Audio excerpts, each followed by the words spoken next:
so that our judges can also have a look at it.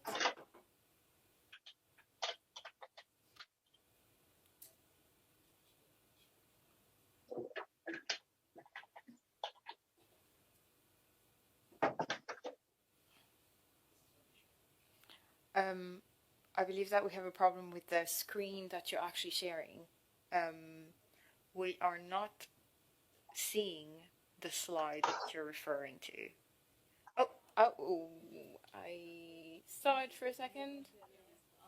Yes, thank you very much. My apologies, thank you. Please feel free to carry on. Can you see that now? Yes, we can. So I'll just recap, if I may. Sometimes, generally, you're supposed a mobile phone will pick up a cell site that is closest to itself. However, due to radio signals being able to be blocked by buildings or other obstacles, the mobile phone may need to seek out a cell site that is some distance away. So, though you may expect to get coverage from this cell site, but because of this building, the signal doesn't reach the mobile phone, so it seeks out a further away cell site. So moving on, a mobile phone, here we have an example of 3 different cell sites covering more or less the same area. The mobile phone interacts with the network to decide which cell site is going to give it the best serving cell coverage, and in this example it would be 60130.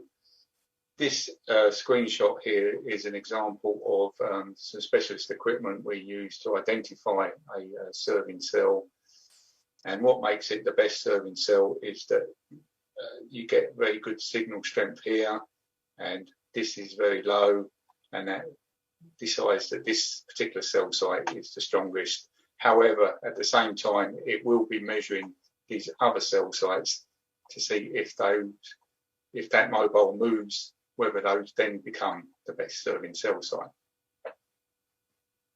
Moving on, just a few examples of types of cell site that we use in the UK, for instance, and probably similar in other countries.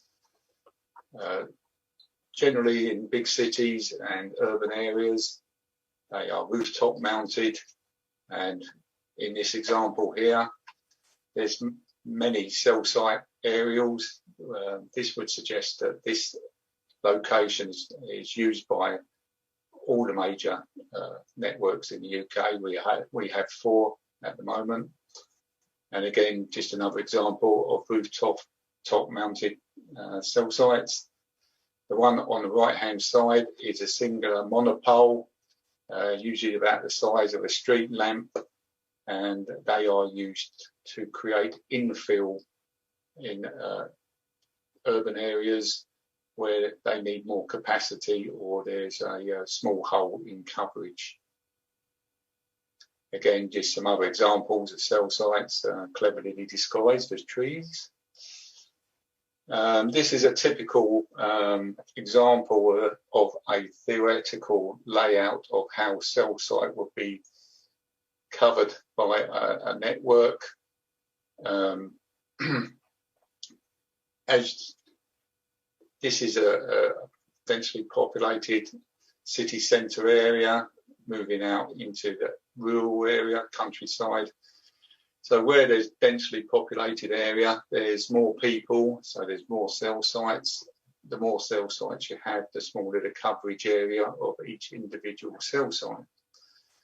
In a very densely populated area, typical coverage area of a cell site can be less than 250 metres, sometimes 100 to 50 metres. Moving out into the rural countryside and in major roads, not so many people, don't need so many cell sites, therefore the coverage area can be a lot further, up to sometimes 5, maybe more kilometres. A typical cell site is made up of 3 sectors. In this example, sector 1, cell 1 points north. Sector 2, cell 2 will point in a southeasterly direction, and sector 3, cell 3 would point in a southwesterly direction. Now, each one of these cells, if it's 2G or 3G, will have their own unique identity number. So for each 2G technology working on this particular sector, it will have its own identity number. And the same for any 3G or 4G that would be working on this same sector. And that goes for all 3 sectors. So each one of these sectors, for each technology, would have a unique cell ID. And for each sector, they would have, again, their own cell ID for each of the technologies. In this example on the right-hand side, this is to give you an example of typical coverage area form of a sector.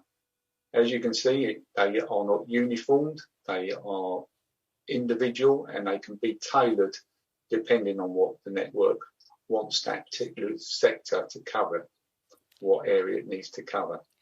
Mr. Knight, So if I can pause you there, yes.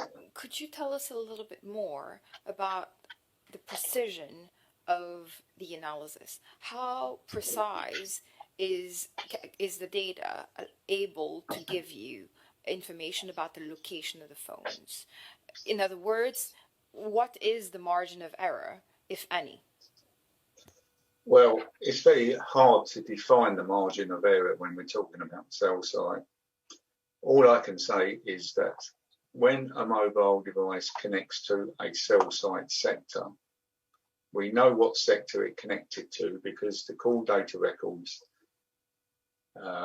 capture the cell identity at the time of the call is made.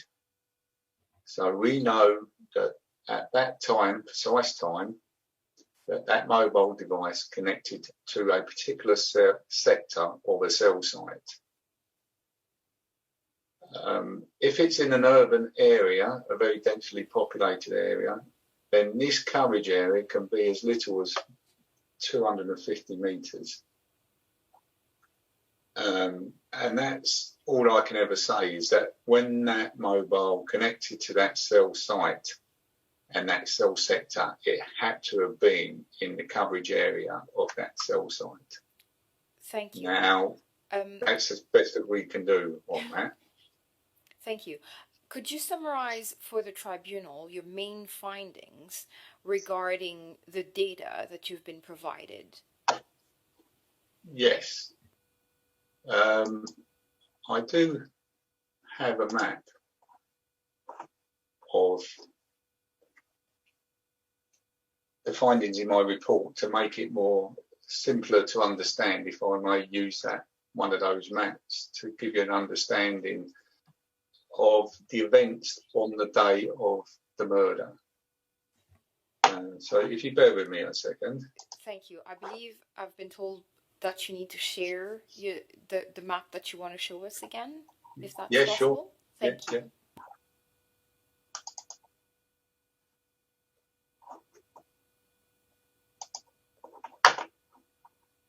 Can you see my map? No, not yet. Yes. Well, no. Sorry, no. We can see you, but not the map. Yes, bear My with me a apologies. second. Thank you very much for your patience. Let me close that one down.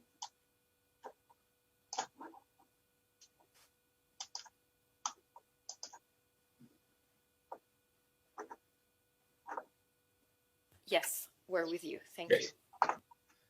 Right, these are the events of the 8th of the 1st. So the first map is just to give you an understanding of the locations that we're interested in on this particular day. So location A is what we've been told is the victim's home address.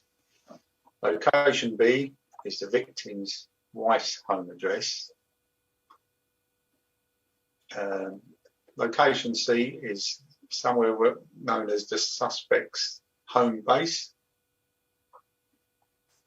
Location D is the victim's workplace, and location E, highlighted in red, is what we were told was the murder scene. Now, on the day of